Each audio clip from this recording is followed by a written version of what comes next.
News 18 বাংলায় স্বাগত। এক ফোনে বাংলা নিয়ে আমি অরিন্দিতা। প্রাথমিকে ৩২,০০০ শিক্ষকের চাকরি বাতিলের নির্দেশ খারিজ। অভিজিৎ গঙ্গোপাধ্যায়ের সিঙ্গেল বেঞ্চের চাকরি বাতিলের নির্দেশ খারিজ করে দিল কলকাতা হাইকোর্টের ডিভিশন বেঞ্চ। সিঙ্গেল বেঞ্চের রায়ের সমালোচনাও করেছে ডিভিশন বেঞ্চ। তাদের পর্যবেক্ষণ, চাকরির ৯ বছর পর তা চলে গেলে পরিবারের ওপর প্রভাব পড়ে।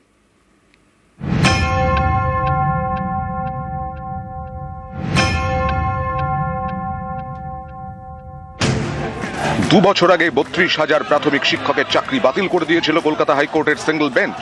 অভিজিৎ গঙ্গোপাধ্যায়ের দেওয়া সেই নির্দেশ বুধবার খারিজ করে দিল ডিভিশন বেঞ্চ।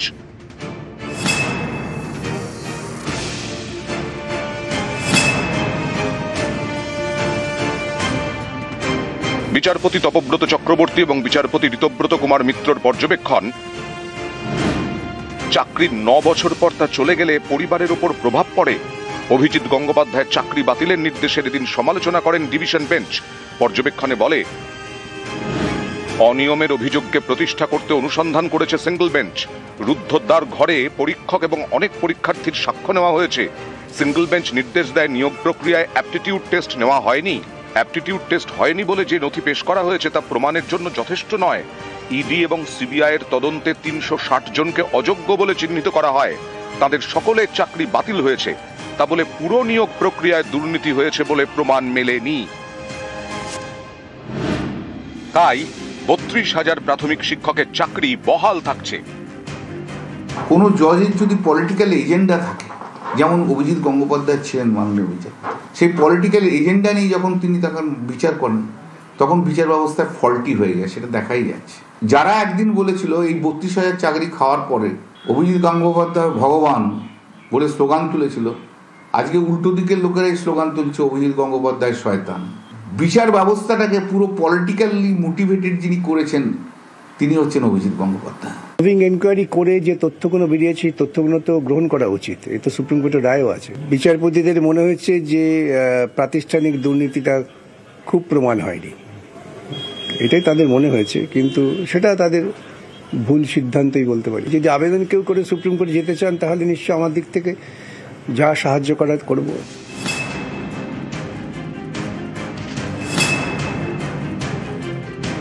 কনস্টিটিউশনাল ফ্রেমওয়ার্কের ওপর সম্পূর্ণ ভরসা আছে, আদালতের ওপর সম্পূর্ণ ভরসা আছে। আদালত পেশেন্স হিয়ারিং দিয়েছেন, সব পক্ষকে শুনেছেন, আদালতকে ধন্যবাদ। রায় পাস করার পরে আমরা বলেছিলাম যখন স্টে করার জন্য, মাননীয় বিচারপতি স্টে করেনি, তবে এটার কিন্তু সুপ্রিম কোর্টে এসএলপি ফাইল হবে। তবে অনেক কটা পয়েন্ট আছে, পয়েন্ট ইস্যুগুলো আছে, আমরা অবভিয়াসলি এটাকে দেখে নিয়ে সুপ্রিম কোর্টে যাওয়ার পরে ডিসাইড করা হবে। আপনারা চিনে নিন যে শুধু ৩২,০০০ না, যত প্রাথমিক শিক্ষক আছেন, যত এসএসসি আছেন, শিক্ষক আছেন, আপনারা যদি এই রায়ের বিরুদ্ধে কোনো দল বা কোনো ব্যক্তি দলীয় প্রতিনিধি হিসেবে সুপ্রিম কোর্টে যায়, আপনি চিনে নেবেন। তাহলে আপনি চিনে নিন যে কে আপনার পক্ষে আছে, কে আপনার চাকরি খেতে চাইছে। নিউজ 18 বাংলা। নিয়োগ বাতিল নয়, চাকরিটা থাকছে। ৩২,০০০ প্রাথমিক শিক্ষকের বড় সড় স্বস্তি।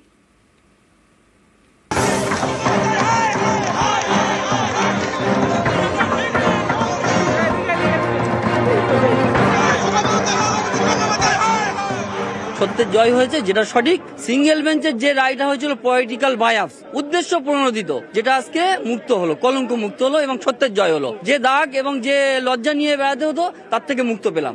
যেটা সম্পূর্ণভাবে রাজনৈতিকভাবে ষড়যন্ত্র করে, তার বিরুদ্ধে আমরা গেছি, আমরা আমাদের নিজেদের জন্য লড়াই করেছি। আজ আমরা যে জয়টা লাভ করেছি, সেটা আমাদের ৩২,০০০-এর জয় তো বটেই, তার সঙ্গে সত্যের জয়। ২০২৩-এর পর থেকে প্রতিটা দিন কেটেছে দুশ্চিন্তায়। ৩২,০০০ প্রাথমিক শিক্ষক নিয়োগ বাতিল করে হাইকোর্টের সিঙ্গল বেঞ্চ। তারপর দীর্ঘ ২ বছর ধরে লড়াই। দুর্নীতির অভিযোগ ওঠায় অনেকেই বাঁকা চোখে দেখছিলেন, মনে তাই দগদগে ক্ষত। সেই নিয়েই কোর্টে লড়াই। শেষমেশ বুধবার বড়সড় স্বস্তি। বুকের ওপর থেকে বড় পাথরটা যেন নেমে গেল। ডিভিশন বেঞ্চের রায়ে ৩২,০০০ চাকরি বহাল। তারপরে উচ্ছ্বাস, মিষ্টিমুখ, আবির খেলা। নিজস্ব একটা ইমেজ জাহির করার জন্য এই রাত তার বলির পাঁঠা করা হয়েছিল এই ৩২,০০০ ফ্যামিলিকে। কোনো প্রমাণ ছাড়াই উনি একটা নির্দিষ্ট নিজের চিন্তা ভাবনার উপর কেন্দ্র করে এরকম একটা রায় যেটা দিয়েছিলেন, তাই আমরা ৩ বছর ধরে আমরা একটা অনিশ্চিত জীবনযাপনের মধ্যে দিয়ে যাচ্ছিলাম, দোলাচলের মধ্যে দিয়ে যাচ্ছিলাম। আমার হাজবেন্ডের জয়টাই আমার কাছে সবচেয়ে বড় জয়। আমার হাজবেন্ডের সঙ্গে আমরা আমার ছোট বাচ্চাটাকে নিয়ে যেরকম ভাবে মানসিক ভাবে ভেঙে পড়েছি, আমি এই রায়টা আমাদের জয়ের, এবং আমরা আদালতের প্রতি বিশ্বস্ত হলাম আরো ভবিষ্যতে যে আমরা ন্যায় বিচার পাবো। প্রফেশনটাকে একটা রেসপেক্টের জায়গা, শিক্ষকতা, সেই রেসপেক্টটা কোথাও গিয়ে খুব হ্যাম্পার হয়েছে। আশা করব আজকের দিনটাও মনে রাখবেন এই সমাজ মাধ্যমগুলো। আমরা কিন্তু সত্যের সঙ্গে ছিলাম এবং সত্য কোথাও গিয়ে আমাদের হঠাৎ করে একটা জীবন বেরঙিন হয়ে গিয়েছিল। আজকে আমরা আমাদের জীবনে আলো ফিরে পেয়েছি, রং ফিরে পেয়েছি। লড়াইতে হার জিত দুটোই হয়। কোর্ট তো অনেক কিছুর পরে ডিপেন্ড করে রায় দান করে। কোথাও গিয়ে কার্যত কোর্ট তো এটা বললেন অনিয়ম বেনিয়ম হয়েছে, তার জন্য বলতে চাইছেন যে যারা সত্যিকারের এই দুর্নীতির শিকার, দুর্নীতিগ্রস্ত নন, সেই জায়গাটা হয়তো তারা দেখেছেন, কিন্তু তার মানে এটা নয় দুর্নীতি হয়নি এবং আমাদের অভিযোগগুলো মিথ্যা। বিচার ব্যবস্থার ক্ষেত্রে আমরা প্রশ্ন তুলতে পারি না। আমাদের আশাবাদী ছিলাম যে এত মানে বঞ্চিত চাকরি প্রার্থী সেই বিষয়গুলো তুলে ধরা হয়েছে, কোন দিক থেকে তারা বিচার করেছেন সেই বিষয়টা নিয়ে আমরা দেখব। আমাদের আইনজীবীদের সাথে কথা বলতে হবে। অনেক তথ্য আমরা তুলে দিয়েছিলাম। বিচারপতিরা যারা চিন্তা করেছেন, যারা দেখেছেন, তাদের বিচার ব্যবস্থার উপরে আমাদের ভরসা রাখতে হবে এবং আগামী দিনে আমরা উচ্চতর আদালতের দিকে যাই কিনা সেটা সময় বলবে। আর কদিন পরে নতুন বছর, তার আগে যেন নতুন জীবন পেলেন প্রাথমিকের ৩২,০০০ শিক্ষক। নিউজ 18 বাংলা। ৩২,০০০ প্রাথমিক শিক্ষকের চাকরি বহাল, সিঙ্গেল বেঞ্চের নির্দেশ বুধবার খারিজ করে দিল কলকাতা হাইকোর্টের ডিভিশন বেঞ্চ। এ নিয়ে রাজনীতির হাওয়া গরম।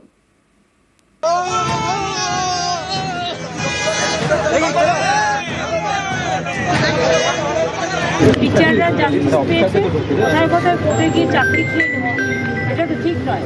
আমাদের চাকরি দেওয়া দরকার, খেয়ে নেওয়া দরকার। সমাজের একটা অংশ পারসেপশন তৈরি করার চেষ্টা করেছিল যে আমাদের দপ্তরের পদ্ধতির মধ্যে কোথাও ফাঁক আছে। সেখানে দেখা যাচ্ছে যে আজকে তার অনেকটাই আমরা ঋতু সম্মান পুনরুদ্ধার করতে পেরেছি। সত্যের জয় হলো। 2014 প্রাথমিকে নিয়োগের জন্য বিজ্ঞপ্তি জারি করে প্রাথমিক শিক্ষা পর্ষদ। 2015 নিয়োগ পরীক্ষা হয়। ডেটের ফলের পর 2016 শুরু হয় নিয়োগ। ইন্টারভিউ প্যানেল প্রকাশের পর 2 ধাপে নিয়োগ হয়। এখানেই বেনিয়মের অভিযোগে হাইকোর্টে মামলা করেন চাকরি প্রার্থীদের একাংশ। 2023 এক ধাক্কায় ৩২,০০০ প্রাথমিক শিক্ষকের চাকরি বাতিলের নির্দেশ দেয় অভিজিৎ গঙ্গোপাধ্যায়ের সিঙ্গেল বেঞ্চ, যা বুধবার খারিজ করে দিল ডিভিশন বেঞ্চ।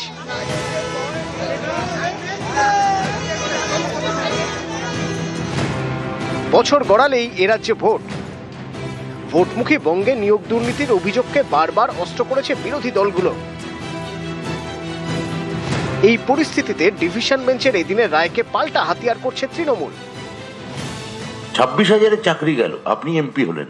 চাকরি খাওয়ার বিনিময়ে কি আপনি এমপি হলেন? চাকরি খেয়েছেন বলে আপনি কি তাহলে ভগবান হলেন? তারপর দেখা গেল ভগবান তার জুব্বা ছাড়লেন। এখন ভগবান নিদ্রা গিয়েছেন, ভগবান শয়তানে পরিণত হয়েছেন, হিরো ভিলেনে পরিণত হয়েছেন। কেন্দ্রীয় এজেন্সি, কখনো সিবিআই, কখনো ইডি, তার মধ্যে দিয়ে 5 বছরে আজকে যেন একটা বৃত্ত যেন আজকে সম্পূর্ণ হলো। আপনারা চিনে নিন আপনাদের সঙ্গে কারা আছে, কারা ছিল, কারা আছে, কারা থাকবে। মানুষ এবার চোখের উপর দেখে নিন যে চাকরি খাওয়ার রাজনীতিটা কারা করেছে। মুখ্যমন্ত্রী চেষ্টা করছেন চাকরি হোক, এদের হচ্ছে মামলার পর মামলা করে বিষয়টা কোর্টে নিয়ে গিয়ে ফেলো এবং সবটা আটকে দাও।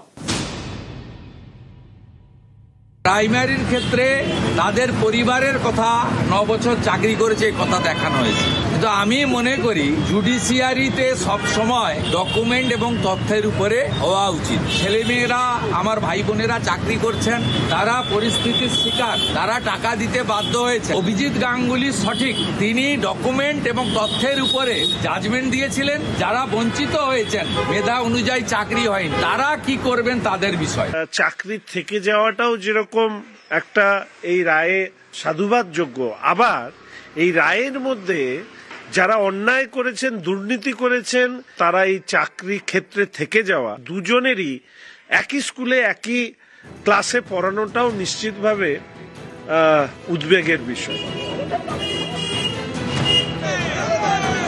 নিউজ 18 বাংলা।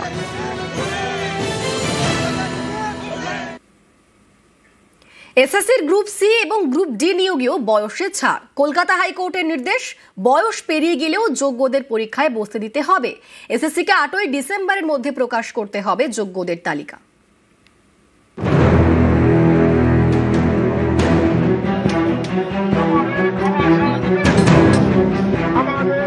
2016 সালের এসএসসি নিয়োগ। গত এপ্রিলে সুপ্রিম কোর্টের নির্দেশে 26,000 চাকরি বাতিল হয়। শীর্ষ আদালতের নির্দেশে নতুন করে শুরু হয়েছে নিয়োগ প্রক্রিয়া।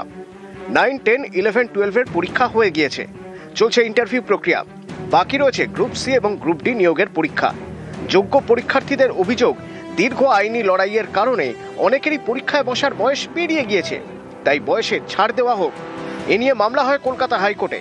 বুধবার ছিল শুনানি, সেখানেই বিচারপতি অমৃতা সিনহা নির্দেশ দেন, গ্রুপ সি এবং গ্রুপ ডির যোগ্যদের বয়সে ছাড় দিতে হবে। বয়স পেরিয়ে গেলেও তাদের পরীক্ষায় বসার সুযোগ দিতে হবে এসএসসিকে। এর আগে 9, 10, 11, 12 এর শিক্ষক পদে চাকরির জন্য যোগ্যদের বয়সে ছাড় দেয় সুপ্রিম কোর্ট। এবার গ্রুপ সি এবং গ্রুপ ডির যোগ্যদের বয়সে ছাড় দিতে নির্দেশ দিল কলকাতা হাইকোর্ট।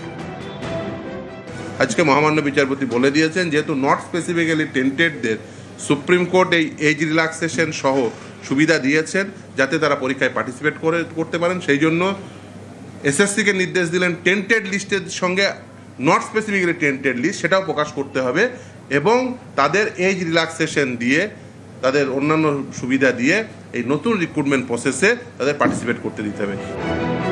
এদিন বিচারপতি অমৃতা সিনহা নির্দেশ দেন, 8ই ডিসেম্বরের মধ্যে গ্রুপ সি এবং গ্রুপ ডির যোগ্যদের তালিকা প্রকাশ করতে হবে এসএসসিকে। কতদিনের মধ্যে 8 তারিখ যেহেতু ডেট, কারণ 8 তারিখ তারা 3 তারিখ ছিল প্রথমে, এটা এক্সটেন্ড করে 8 তারিখ করেছে। 8 তারিখের মধ্যে, আদারওয়াইজ তারা ফর্ম ফিল আপ করবেন কি করে। অর্ণব হাজরা, নিউজ 18 বাংলা।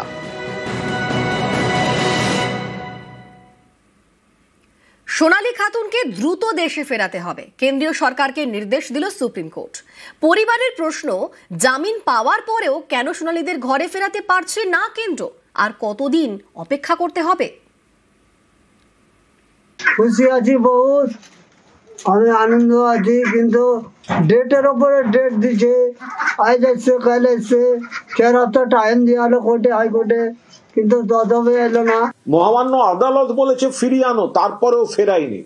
একটা হচ্ছে অবিলম্বে ফেরাতে হবে, আর 2, যারা বাংলাদেশি বলে পাঠিয়েছিল তাদের আইডেন্টিফাই করে তাদের শাস্তি দিতে হবে। কারা পাঠালো? বিজেপি পাঠিয়েছে। প্রথমে জোর করে দিল্লি থেকে বাংলাদেশে পাঠানোর অভিযোগ, তারপর সেখানে প্রায় 6 মাস জেলে, সোমবার জামিন, সোমবারই জেল মুক্তি। বুধবার বাংলাদেশের আদালতে ছিল হাজিরা, পরবর্তী হাজিরার দিন 23শে ডিসেম্বর। ততদিন সোনালীদের বাংলাদেশেই থাকতে হবে বলে জানিয়েছেন তাদের আইনজীবী। এটা চার্জের জন্য আগামী 23-12 তারিখে তারিখ নির্ধারণ, ধার্য তারিখ হলো। এই সময় পর্যন্ত ওই ফারুকের এখানেই তারা থাকবে, তার তত্ত্বাবধানে। তাদের নিজ দেশে যাওয়ার বিষয়টা, এখানে একটা মামলা পেন্ডিং আছে, এই মামলা নিষ্পত্তি না হওয়া পর্যন্ত এই আসামিরা নিয়ম অনুযায়ী পুশব্যাকের মাধ্যমে যাবে এখান থেকে। এখন তাদের যাওয়ার কোনো স্কোপ নাই। এদিনই সোনালী খাতুন মামলার শুনানি ছিল সুপ্রিম কোর্টে। প্রধান বিচারপতি সূর্যকান্ত এবং বিচারপতি জয়মাল্য বাগচি কেন্দ্রকে নির্দেশ দেন, যত দ্রুত সম্ভব সোনালী খাতুন এবং তার 8 বছরের ছেলেকে বাংলাদেশ থেকে বীরভূমে ফিরিয়ে আনতে হবে। সোনালীর চিকিৎসার জন্য সব রকম সহযোগিতা করবে রাজ্য। সোনালীর ছেলের জীবন ধারণের জন্য রাজ্যকে সহযোগিতা করতে হবে। এদিন কেন্দ্রের তরফে সলিসিটর জেনারেল তুষার মেহতা বলেন, মানবিকতার খাতিরে সোনালীকে ফিরিয়ে আনতে প্রস্তুত কেন্দ্র। সোনালী খাতুন যেহেতু প্রেগনেন্ট আছে, সোনালী খাতুন এবং তার ছেলেকে ইমিডিয়েটলি আনা হোক 1-2 দিনের মধ্যে। যেহেতু প্রেগনেন্সি আছে, সবকিছু দায়িত্ব কিন্তু সরকারকে নিতে হবে এবং বীরভূমে আনতে বলা হয়েছে। পরে আবার নেক্সট হিয়ারিং আছে, তখন তাদেরকে আনার ব্যবস্থা করা হবে। বীরভূমের পাইকরের বাসিন্দা সোনালী দিল্লির রোহিণীতে পরিযায়ী শ্রমিকের কাজ করতেন। অভিযোগ, সেখানে বাংলাদেশি সন্দেহে দিল্লি পুলিশ অন্তঃসত্ত্বা সোনালীকে আটক করে। 24শে জুন আটক, 26শে জুন সোনালী সহ বীরভূমের 6 জনকে বাংলাদেশে পাঠানো হয়। জল গড়ায় কলকাতা হাইকোর্টে। সুপ্রিম কোর্টে সোনালী খাতুনকে দ্রুত দেশে ফেরাতে বলে কেন্দ্রকে নির্দেশ দিয়েছে শীর্ষ আদালত। এই ঘটনায় কেন্দ্রের ভূমিকা নিয়ে বারবার ক্ষোভ উগরে দিয়েছে পরিবার। বাংলা কথা বলার জন্য বাংলাদেশ পাঠান দিয়ে আছে মোদী সরকার, বিজেপির। পরিবারের প্রশ্ন, সোনালীদের আটক করার সময় আদৌ কি তাদের পরিচয়পত্র ঠিকমতো দেখেছিল দিল্লি পুলিশ? মুসলিম হওয়া এবং বাংলায় কথা বলাটাই কি অপরাধ? তাই কি সোনালীদের বাংলাদেশি তকমা দিয়ে তড়িঘড়ি পাঠিয়ে দেওয়া হয় ওপারে?